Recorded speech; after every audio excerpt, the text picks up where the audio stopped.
रुपयांच्या चहावरून मर्डर, मुख्यमंत्री पुढे गेले, मागे मर्डर झाला, नागपुरात चाललंय काय?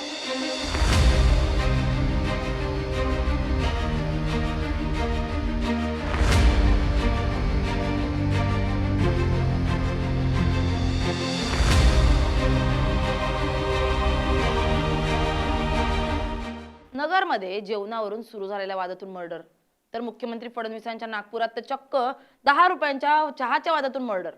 राज्यात नेमकं चाललंय काय? या बातम्या ऐकल्यानंतर महाराष्ट्र, यूपी, बिहारच्याही पुढं निघतो की काय असं वाटायला लागलंय. कारण आधी बीडची अवस्था आपण बघतोय, त्यातच तिकडे नगरमध्ये कायदा सुव्यवस्थेची लक्तरं निघाली आहेत. आणि आता तर थेट मुख्यमंत्री देवेंद्र फडणवीस यांचं होम टाउन असलेल्या नागपुरात चहाच्या टपरीवर मर्डर.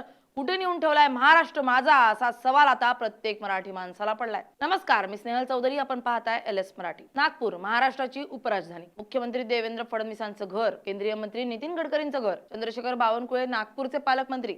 ज्या नागपूरची ओळख मॅन्युफॅक्चरिंग हब बनण्याच्या गप्पा सुरू आहेत, नेत्यांच्या भाषणात आकडे ऐकले तर एवढं सगळं नागपुरात येणार म्हणजे नागपूर नेमकं किती भारी शहर होणार हे सगळं कल्पनेच्या पलीकडचं पोहोचतंय. पण त्याच नागपुरात दुसरीकडे फक्त 10 रुपयांच्या चहासाठी एका गरीब मजुरात थेट मर्डर होत असेल तर कुठल्या तोंडानं लोकांना आपल्या नागपूरचं कौतुक सांगायचं हो?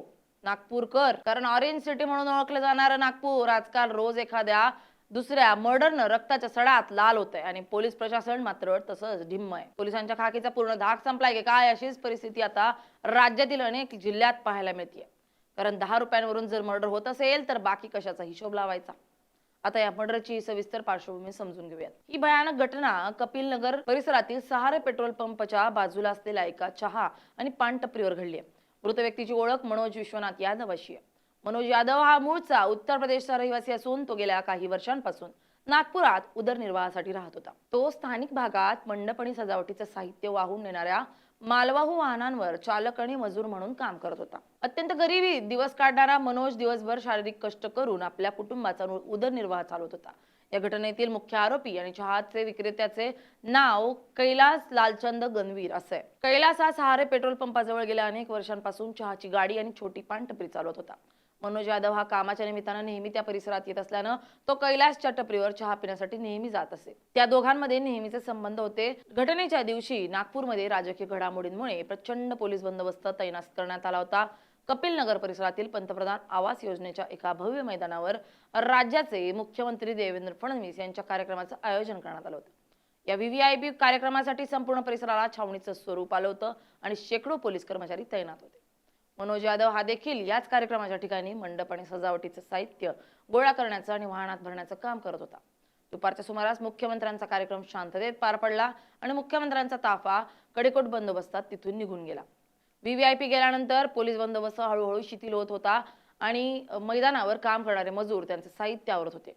याच दरम्यान मनोज यादव यांच्या कामाच्या थकव्यामुळे चहा पिण्यासाठी मैदानाबाहेर पडला आणि कैलास गणवीर याच्या चहाच्या गाडीवर गेला. मनोजने तिथं चहा मागितला असता चहा विक्रेता कैलास गणवीर यानं त्याला जुन्या उधारीची आठवण करून दिली. कैलासच्या मते मनोजने गेल्या रविवारी घेतलेला चहा आणि तंबाखूचे एकूण 10 रुपये देणे बाकी होते. कैलासनं अत्यंत आक्रमक भाषेत मनोजकडे ज्या 10 रुपयांच्या उधारीची मागणी केली यावर मनोजनं आपल्याकडे सध्या पैसे नसल्याचं आणि काम संपल्यानंतर किंवा पुढच्या वेळी आल्यावर पैसे देईन असं सांगितलं. मात्र कैलास या उत्तराने समाधानी झाला नाही. त्यानं पैशांसाठी मनोजला अश्लील शिवीगाळ करण्यास सुरुवात केली.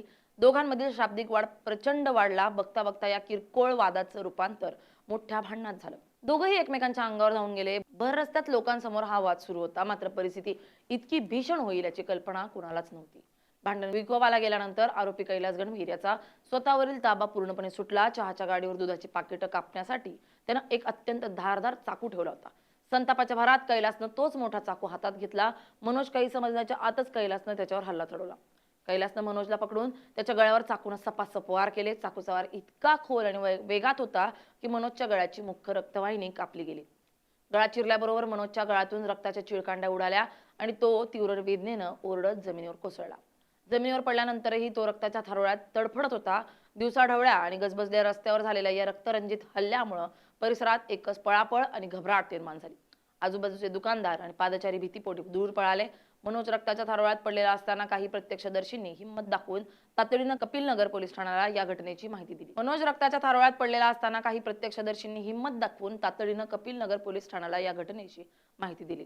पोलिसांनी रक्ताच्या थारोळ्यात पडलेल्या मनोजला स्थानिक नागरिकांच्या मदतीनं तात्काळ उपचारासाठी मेयो रुग्णालयात हलवलं. मात्र अतिरक्तस्राव झाल्यामुळे मनोजची प्रकृती रुग्णालयात पोहोचण्यापूर्वीच खालावली होती. मेयो रुग्णालयातील डॉक्टरांनी तपासणी केल्यानंतर मनोज यादव याला उपचारापूर्वीच मृत घोषित केलंय. हत्येचा गुन्हा केल्यानंतर आरोपी कैलास गणवीर यानं घटनास्थळावरून पळून जाण्याचा प्रयत्न केला नाही. तो रक्तानं माखलेला चाकू हातात घेऊन आपल्या टपरीपाशीच सुन्न अवस्थेत उभा होता. पोलिसांनी घटनास्थळावरूनच आरोपी कैलास गणवीर याला ताब्यात घेतलं आणि हत्येसाठी वापरलेला धारदार चाकू जप्त केला.